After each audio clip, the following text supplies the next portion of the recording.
All right. Hi, everyone. Starting a little early today. I think at least one person is already here.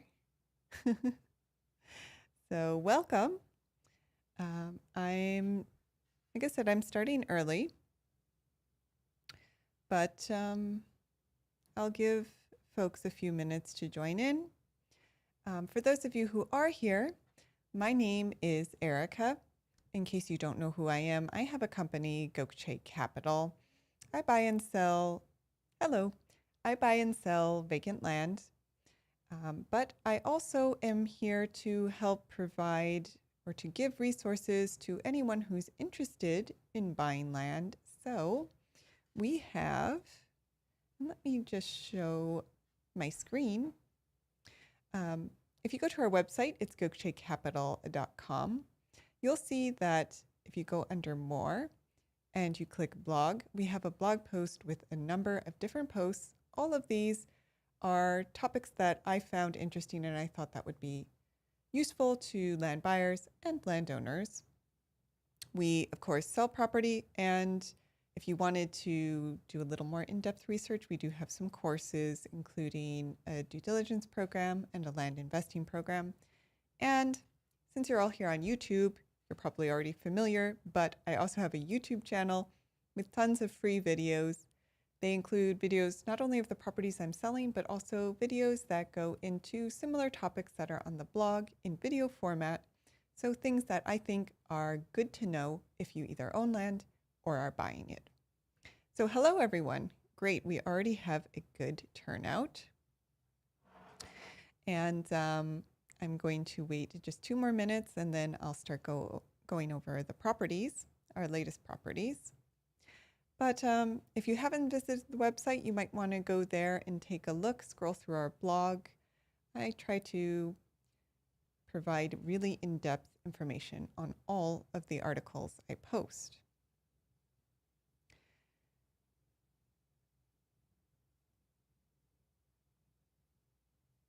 And while I'm here, I'll take a second to go over our guarantee. If anyone's interested in buying land, we do offer a 30-day money-back guarantee on all of the properties that we sell, and we offer affordable owner financing on all properties. The down payment is just $1. There is a document fee you need to pay as well, but there's no down payment and no credit check. So we try to make land as affordable as possible here.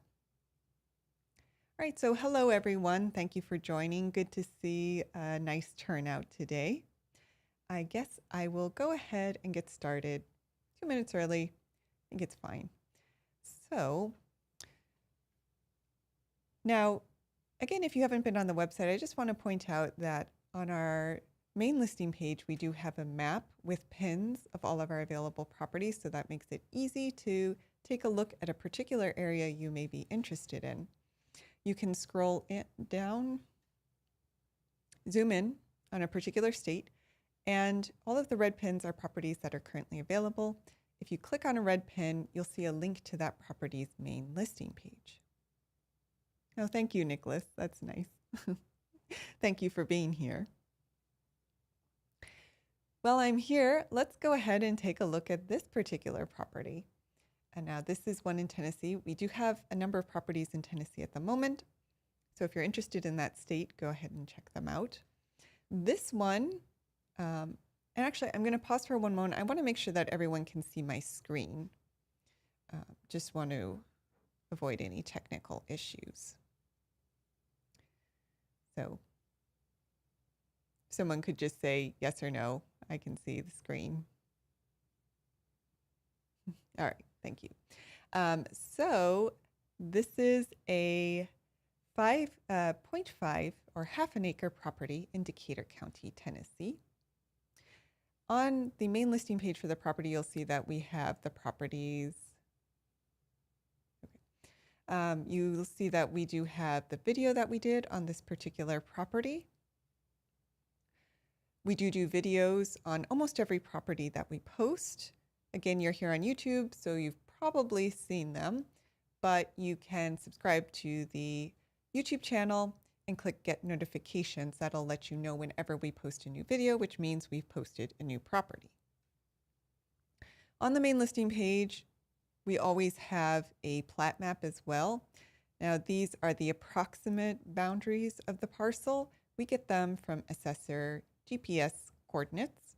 So they're, usually fairly accurate, but as I say, if you've seen any of the property videos, you should have a survey done before purchasing a property. Still, you can zoom out and see the surrounding area. In this case, we are not too far from the town of Perryville. You can see that this is a more rural area. There's a lot of green around here, some rolling hills. We're also very close to Beach River.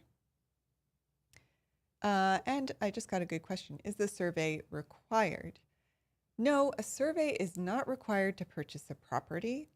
I just say it's a good idea because it'll tell you exactly where your property's boundaries are. And that's important to know, especially if you want to build on the property. But we do have many buyers who don't get a survey, and you can also always get a survey done after you've purchased the property. So you do have options there. Now, in the surrounding area here, there is a river just to the south of the property, and then we're very close to the Tennessee River. So a lot of recreational opportunities here if anyone likes the water. A lot of great opportunities there as well. There's also some parks in the nearby vicinity and a fairgrounds. Another question about how much does a survey usually cost? So that's going to vary from location to location. Probably somewhere in the $500 to $1,000 range, but if you're in a more high cost area, it could be more than that. Also, it's going to depend on how complicated the property is. Sometimes you will see properties that haven't had a survey in a long time, and maybe the surrounding properties haven't been surveyed, so it's very hard for the surveyor to figure out where to begin to start their survey. In those instances, it's going to cost you more.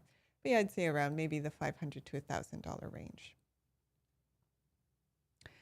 Now, another thing I'd like to point out is that on our main listing page for all of our properties, we do have a very easy buy process. You can click buy or hold, and then if you'd like to hold the property while you do your due diligence, which I always recommend, you can do that. It's $25 for 2 days. You just click hold, or you can go ahead and buy the property by clicking buy. I just got another question. Do you find buyers holding back on land that has not been perked? I will say that most of our buyers do not have a perk test done before they purchase.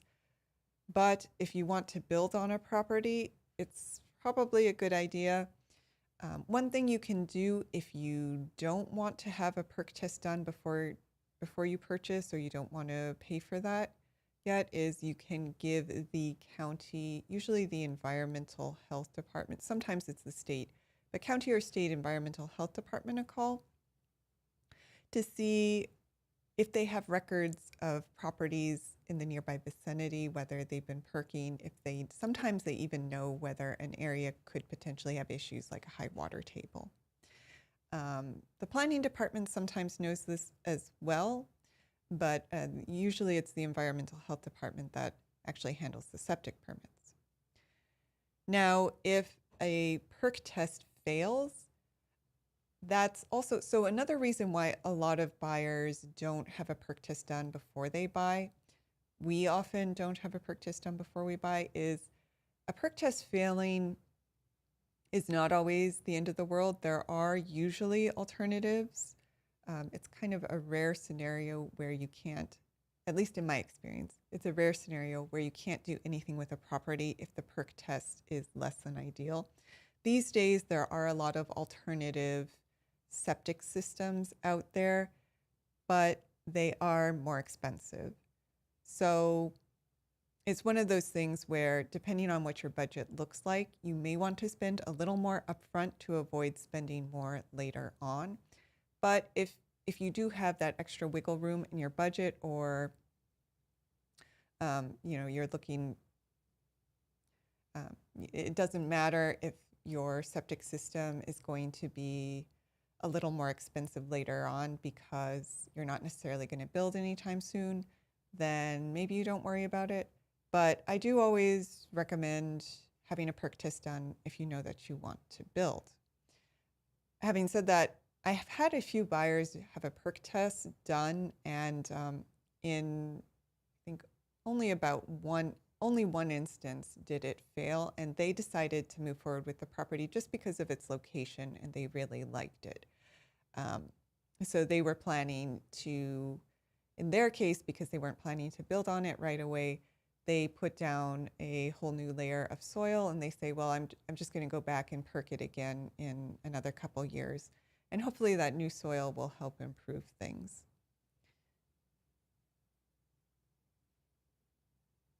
Oh, thank you. So Nicholas is saying, really appreciate how accessible the buying process is,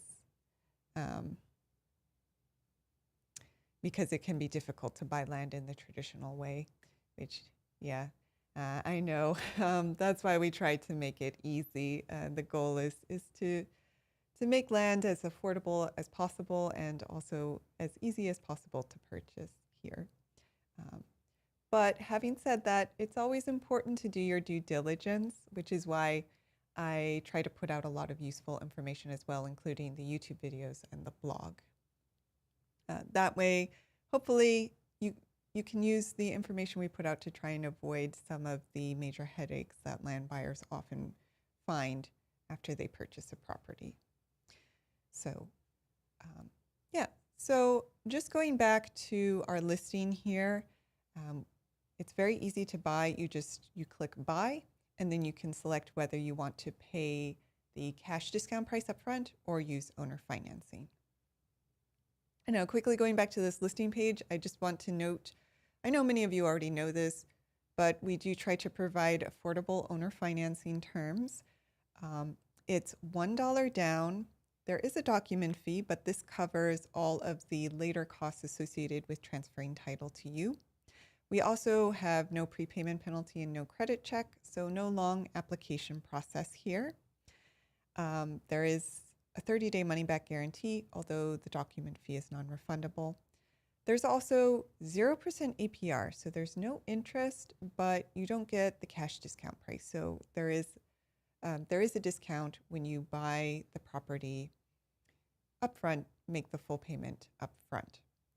I'll also note that with owner financing, we transfer the deed at the end of the loan term. So what we'll do is we'll have a land contract with you, and this will give you legal right to use the property, but you won't be able to live on or build on the property during the loan term. And our whole automated checkout system drafts and sends you the land contract as part of the checkout process. So now, while we are on the subject of information, I'll take a quick break from the properties and go over some of our latest blog posts. So again, if you haven't checked out our website, you can find our blog by going to gokcecapital.com, clicking more, and then clicking blog. And I'll highlight this latest blog post that I just released on clouded title, which is, it's a technical topic, maybe a little dry, but really important because one of the biggest issues you'll find with any real estate, vacant land, or even a home is potential issues with the chain of title. Now, with vacant land, this happens fairly regularly just because so many transactions occur without a title company being involved. There's also, you'll find with vacant land that there are a lot of people who inherit property and who never actually complete the probate process. So the title doesn't actually transfer fully when that isn't done. And that's a whole nother topic. But the important point here being that you can get title issues with vacant land, and you're more likely to see them when you're buying vacant land. They are not, however, the end of the world. Many of the title issues you'll encounter are relatively minor, fairly easy to fix, although you will likely need some help in order to fix them, usually in the form of a title company. And we did just get a question here on, does the title company do due diligence for you? And that's a great question because they will do a title search. Many of you have probably purchased land before, so you'll know the traditional process is you go to a title company.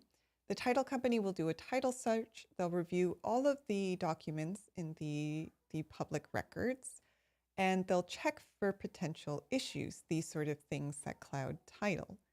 If they don't find any, they will issue title insurance to you, which is basically them saying, if an issue comes up at some point after you've purchased the property, an issue related to a previous owner's tenure or transfer that may hinder your ability to prove that you're the owner of the property, then we will insure you against the loss associated with loss of ownership or partial ownership in the property.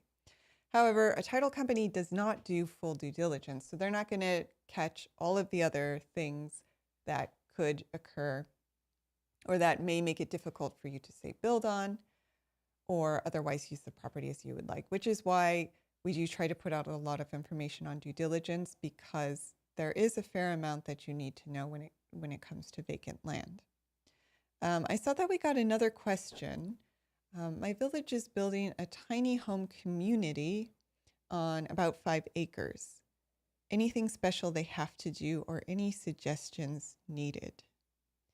So if you haven't done so already, I would say the first thing you want to do is call the planning department right away, because sadly, many jurisdictions have restrictions against tiny homes. A lot of building codes are outdated. I believe the International Building Code was just updated, or it's going to be updated to be more favorable to tiny homes. But as of right now, building codes in a lot of jurisdictions have minimum home size requirements that are often larger than what a standard tiny home would be. So it varies from jurisdiction to jurisdiction, but I've seen 750 square feet, 900, in some cases, 1,000 and more square feet.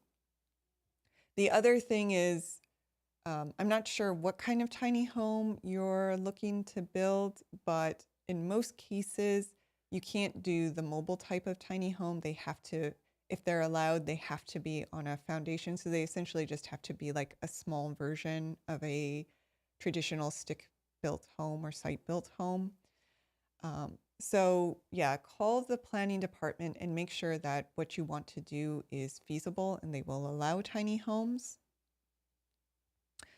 And unless the village, it sounds like perhaps the village is leading this, in which case they probably already know that they can do it.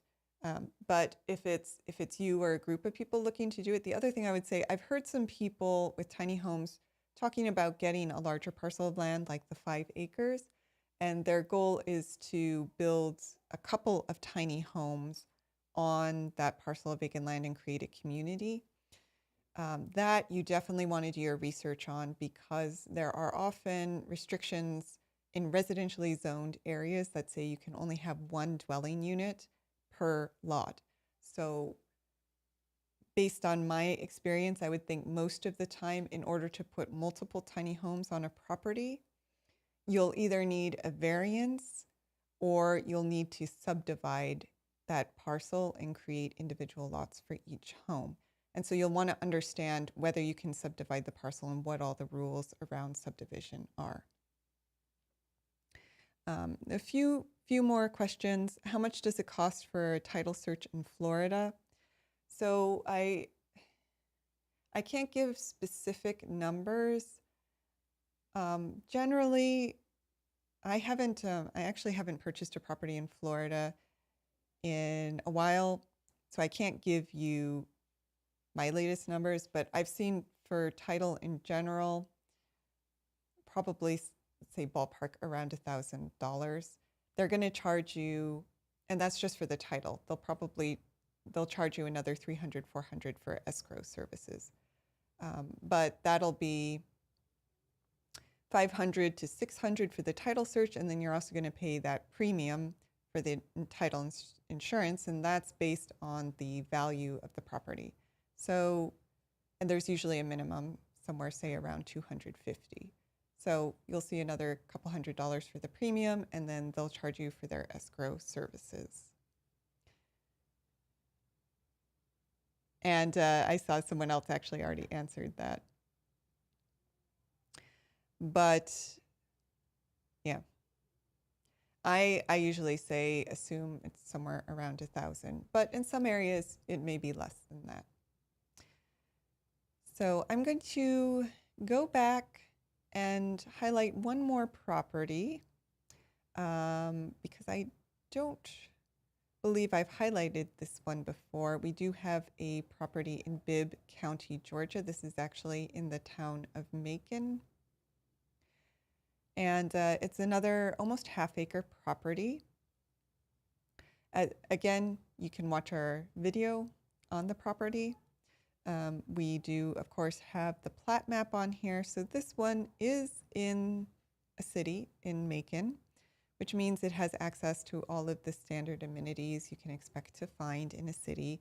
There's a hospital close by, a university close by, of course, lots of stores, Walmart, Home Depot, Sam's Club, all of that. And this one is zoned R1, so residential zoning. If you zoom in, you'll see that this is in a residential area. Around here, there are homes. Like residential zoning in a lot of cities, you can't build a mobile home, you can't live in an RV, but you can build your standard home. Of course, I do recommend that you contact the City of Macon to go over their building rules and regulations.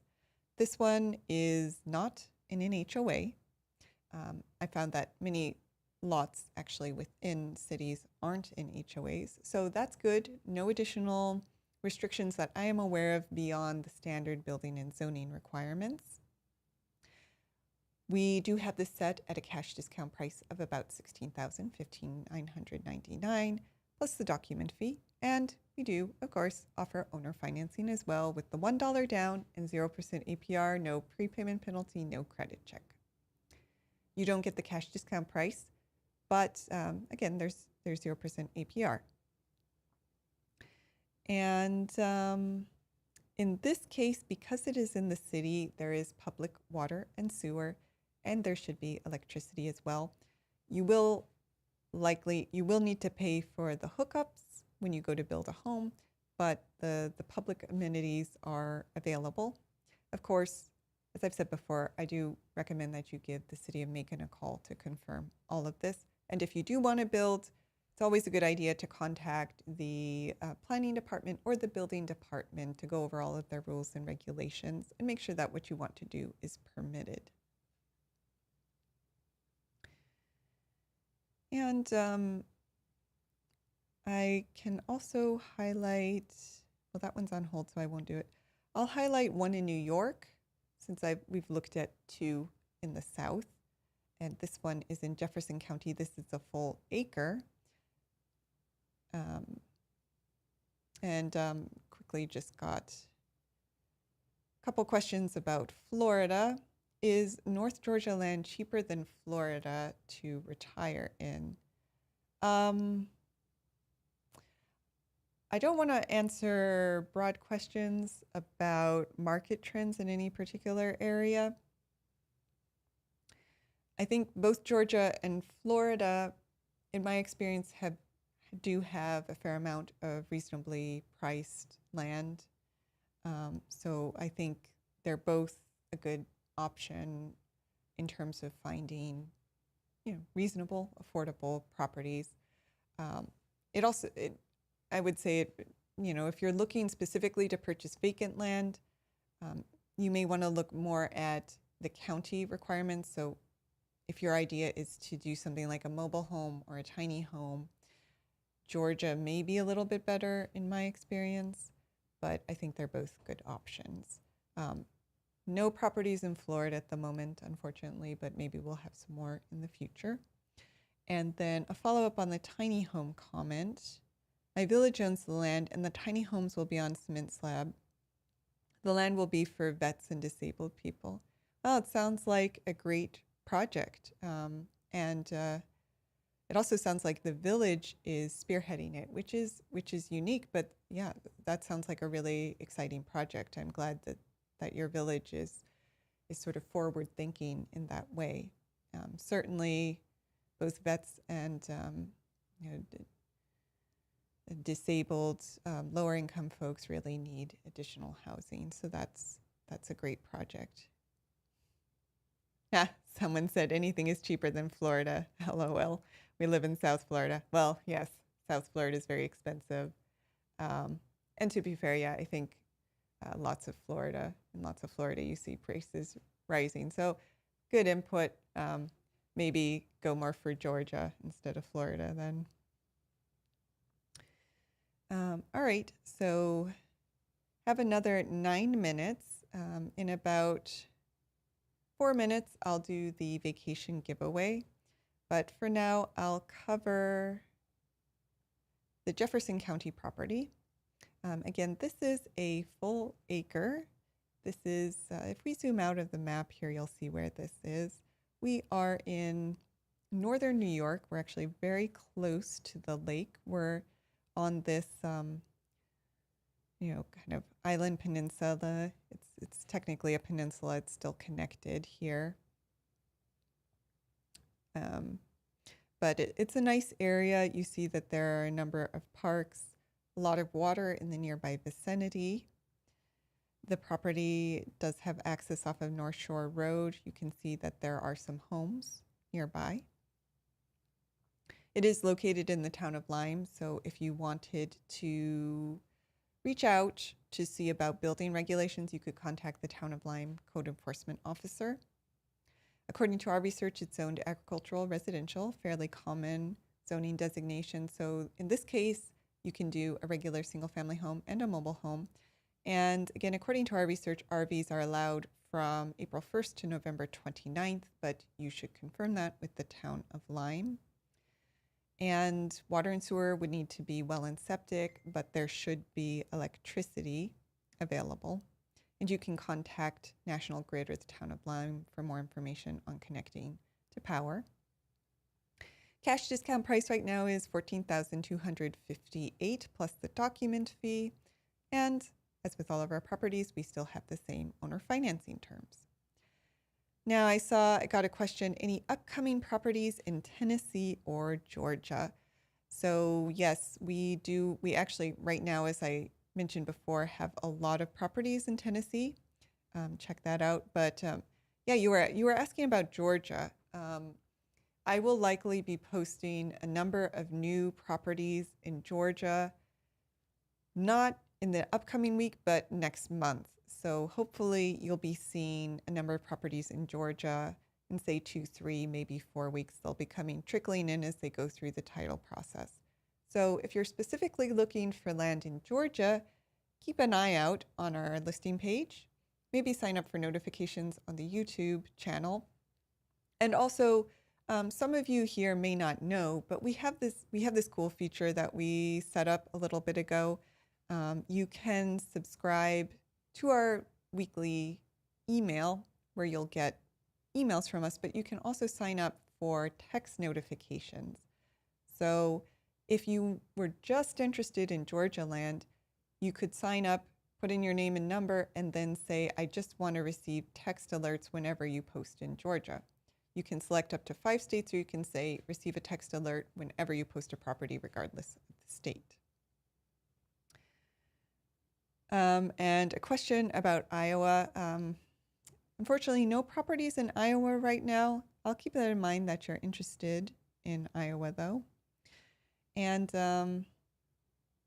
thank you, Jello Prime. I'm glad our system is easy. We try to make it easy, but if anyone has any suggestions about how to make it easier, let us know. And got a good reminder to point out our quiz. Yeah, so I should have mentioned this earlier.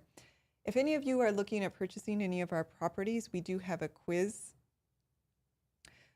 Basically, if you go to gocap.com/quiz, you can take the quiz, and if you get 8 out of 10, you do get a discount on any property. You can choose one and apply the discount. You can also get a discount on any one of our courses or on consulting calls. So yeah, go check that out.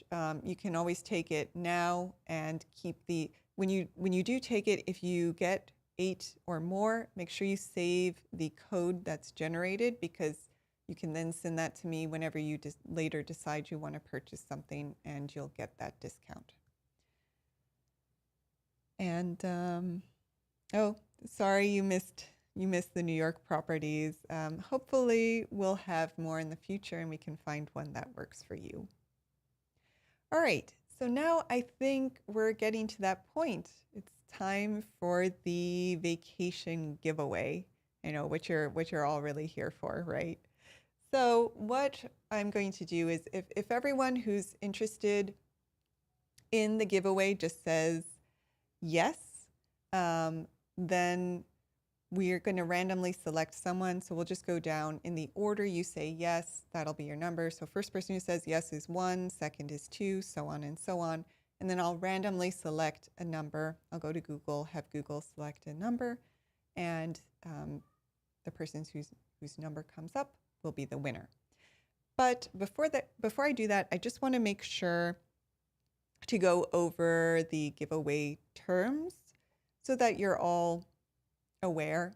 Our giveaway, we do this with the help of a partner.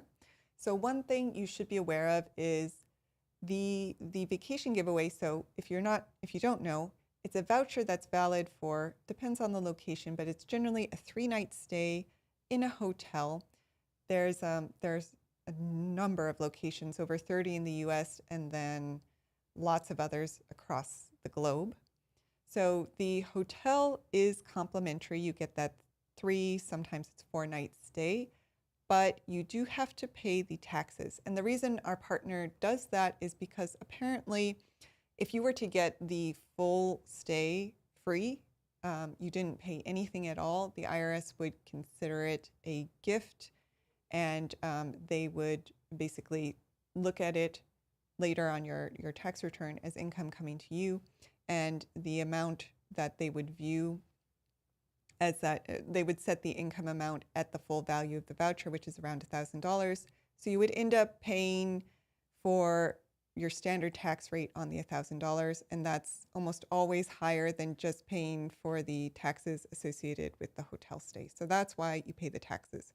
Anyway, how it works is once I send you the voucher, you have 7 days to redeem it. You do have to pay the taxes at the time that you redeem it, but then you have 18 months to book your stay. And I'll just note that this is generally for 1 person or 2 people, but there are some hotels that will accept 2 children as well. Okay. So has everyone said yes? I don't see any more yeses, so I think everyone who wants to participate has participated. All right, so let's select a number. And again, Tom, you're number 1, and then following, and then, we just go down in order. Jello Prime 2, OA 1273, so on. All right, so actually, let me quickly count this. 1, 2, 3, 4, 5, 6, 7, 8, 9, 10, 11, 12, 13, 14, 15, 16.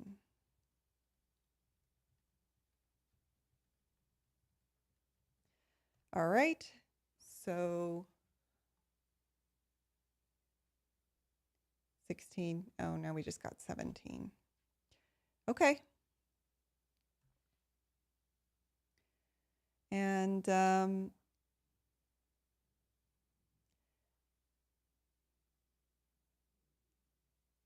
let me just, to make sure that this is random, I'm going to click generate again. So ready? 5. All right, so that would be 1, 2, 3, 4, 5. Sharon Coleman, you're the winner. Congratulations.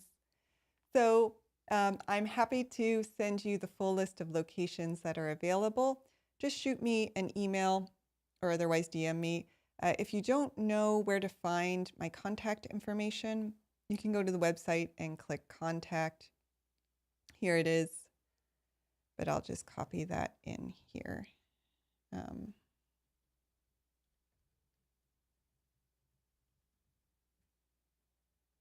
So you have it. Yep, so shoot me an email. I'll send you that list of locations so you can select the one you would like to take a trip to. And, no rush. You can take a few days to decide. But thank you, everyone, for joining. I'm so glad we had a good turnout today. Enjoy your vacation, Sharon, and I hope you all have a wonderful end to your Sunday. I'll hopefully see you all next week, same time, same place.